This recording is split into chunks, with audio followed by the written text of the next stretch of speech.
Entonces hay una necesidad de adoptar ciertos instrumentos, que son los que ven ustedes en pantalla, que no son de ninguna manera abarcativos, pero sí ponen énfasis en ciertas problemáticas puntuales que, si analizamos incluso hoy en día con sus diversas matices, siguen estando, digamos, aún pendientes. Ha habido sin duda avances, pero pues hay todavía muchas cosas que se podrían hacer para que estos derechos fueran garantizados en plenitud. Por otro lado, la que sigue, también surgen entonces otras convenciones que seguramente ustedes conocen, como la de discriminación racial, la de derechos civiles, el Pacto de Derechos Civiles y Políticos, el de Derechos Económicos, Sociales y Culturales. Todo este desarrollo normativo, les pongo ahí que son documentos género neutrales, porque en principio efectivamente reconocen la no discriminación y la igualdad. Si ustedes van a los primeros artículos, siempre van a encontrar que se pone el principio de igualdad y no discriminación, porque si ustedes leen el resto del documento, de la convención, en este caso los pactos, usted tiene que ejercer todo, garantizar todos esos derechos, tomando como principios transversales la igualdad y la no discriminación. Sin embargo, tampoco había un énfasis muy claro en situaciones específicas que las mujeres, por el simple hecho de ser mujeres, se veían enfrentando para el ejercicio de estos derechos. Entonces, de cierta manera, sí son neutrales en el sentido que efectivamente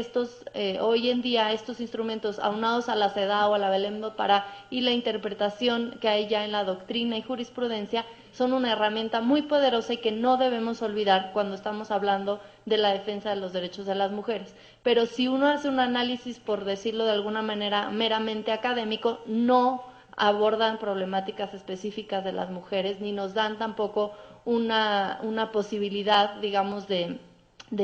garantizar los derechos a plenitud, en el sentido de todo depende de la interpretación que se le vaya a dar, ¿no? Que me imagino que todas y todos son suficientemente creativos para utilizar estos instrumentos de tal manera que ayuden también a sostener la fundamentación cuando estamos hablando de la defensa de las mujeres, pero como tal no estaban pensados en ese sentido.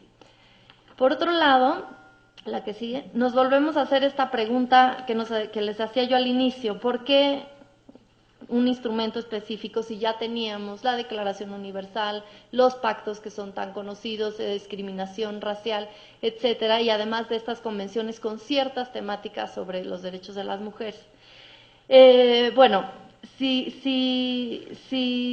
tomamos en consideración que sí estaban incluidas las mujeres, pero que a la vez era, digamos, una lucha para poder visibilizar cómo las mujeres ejercían estos derechos,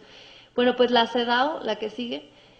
de alguna manera viene a reforzar las disposiciones que están ya contenidas en estos otros tratados y convenciones que les acabo de mencionar. Por otro lado, sí identifica estas situaciones concretas en donde las mujeres son discriminadas. Por otro lado, reconoce la historia de desigualdad que ha habido durante años entre hombres y mujeres, y a la vez señala metas y medidas específicas que los estados tienen que adoptar. Entonces, sin duda, esta convención CEDAW no desecha los otros instrumentos ni mucho menos, pero viene a darle un plus, que es ese enfoque y esa mirada desde las mujeres. Entonces, mi idea no es que utilicen solamente la CEDAW cuando estén pensando en fundamentar alguna ley o alguna política, analizarla o presentar incluso un caso, porque los otros instrumentos, la combinación de ambos es la combinación perfecta. Pero sí la CEDAW es importante que reconozcan que no viene a dar derechos necesariamente nuevos, pero sí da una mirada que hace que sea mucho más útil y mucho más práctico y más fácil el reconocimiento de esas situaciones de discriminación que exclusivamente las mujeres, por ser mujeres, viven, a diferencia de otras discriminaciones que se empalman con discriminaciones que viven efectivamente los hombres.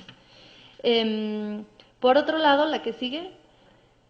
bueno, y como ya mencionaba Isabel, esta convención es el principal instrumento internacional de promoción y defensa de los derechos de las mujeres. Fue adoptada en el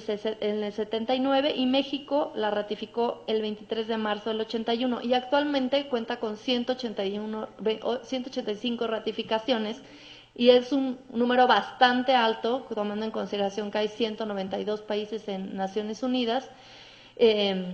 que es algo muy importante porque todas las mujeres y los hombres cuentan con un instrumento jurídico al que el Estado está vinculado y está obligado a hacer exigibles estos derechos. Y por otro lado, También las invito a que lean un poco las reservas, que siempre es algo que no necesariamente se conoce, pero la CEDAW es una de las, por un lado, de las convenciones más ratificadas y por otro lado es una de las convenciones con mayor número de reservas. Incluso hay reservas que es un poco inusual que existan, porque ya ven que las reservas no pueden ir en contra del objeto y fin del tratado mismo, y hay varias reservas que a mi parecer podrían considerarse que van en contra del objeto y fin. Pero entonces ahí también uno tiene que pensar si es mejor que el Estado ratifique la CEDAW aunque reserve algunos artículos.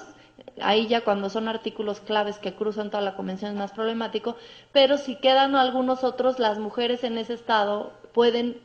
por lo menos trabajar en ese número de derechos que no existen una reserva por parte del Estado. Por otro lado, la que sigue, hay como varias razones de la relevancia de la CEDAW, aquí yo les resumo algunas. Sin duda la CEDAW amplía la responsabilidad de los estados, y esto un poco por lo que les mencionaba al inicio de que había una dicotomía entre lo público y lo privado y se pensaba que el Estado no debía interferir en lo privado, y la CEDAW es muy clara en que incluso en lo privado el Estado debe tomar las medidas necesarias para salvaguardar los derechos de las personas. Por otro lado, obliga al Estado a tomar medidas concretas. También contempla la adopción de medidas correctivas, y a estas me estoy refiriendo a las medidas especiales temporales, que son estas medidas que lo que tratan de lograr es que se pueda lograr un equilibrio y que se dé un punto de partida, digamos, igual entre mujeres y hombres. Si quieren, al ratito podemos hablar un poquito más de las medidas especiales temporales, que es uno de los temas que el Comité CEDAW le llamó la atención a México, que no tenía un claro entendimiento de qué era una